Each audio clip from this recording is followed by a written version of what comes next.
Hello friends, ഇത് കുറച്ച് ദിവസം മുന്നത്തെ വീഡിയോ ആണ് കേട്ടോ. അപ്ലോഡ് ചെയ്യാൻ കുറച്ച് വൈകി. ചെക്കൻ്റെ മുഖം വാടിയിരിക്കുന്നത് രാവിലെ എണീറ്റെ കൊണ്ടാണ് കേട്ടോ. അവൻ നേരത്തെ തന്നെ എണീറ്റിരുന്നു. ഞങ്ങൾ എങ്ങോട്ടാണ് പോകുന്നതെന്ന് പറഞ്ഞില്ലല്ലോ. കാട്ടിൽമേക്കാതിൽ ദേവീ ക്ഷേത്രത്തിലേക്കാണ് കേട്ടോ ഞങ്ങൾ പോകുന്നത്. ഇത് കൊല്ലം ജില്ലയിലെ ചവറയ്ക്കടുത്താണ്. മണികെട്ടമ്പലം എന്നും പറയും. എന്നുവെച്ചാൽ ഈ ആൽമരത്തിൽ മണി കെട്ടി പ്രാർത്ഥിച്ചാൽ ആഗ്രഹിക്കുന്ന കാര്യം സാധിക്കുമെന്നാണ് വിശ്വാസം. അങ്ങനെ ഞങ്ങളും കെട്ടി ഒരു മണി. ആഗ്രഹിച്ച കാര്യം സാധിക്കുമെന്ന് നോക്കാമല്ലോ.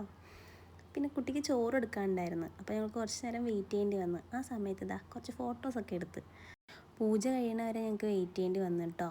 പിന്നെ പൂജ കഴിഞ്ഞ ശേഷം തിരുമേനി വന്ന് കുട്ടിക്ക് ചോറ് കൊടുക്കാനുള്ള കാര്യങ്ങളൊക്കെ ചെയ്തു തന്ന് അങ്ങനെ ചോറ് കൊടുക്കലൊക്കെ കഴിഞ്ഞു. എൻ്റെ അച്ഛനും അമ്മയായിരുന്നു കേട്ടോ ഞങ്ങളുടെ കൂടെ വന്നിരുന്നത്.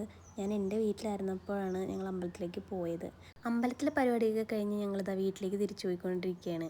ഈ അമ്പലത്തിൻ്റെ ഒരു പ്രത്യേകത എന്താണെന്ന് വെച്ചാൽ കടലിൻ്റെയും കായലിൻ്റെയും നടുക്കായിട്ടാണ് ഈ അമ്പലം സ്ഥിതി ചെയ്യുന്നത്.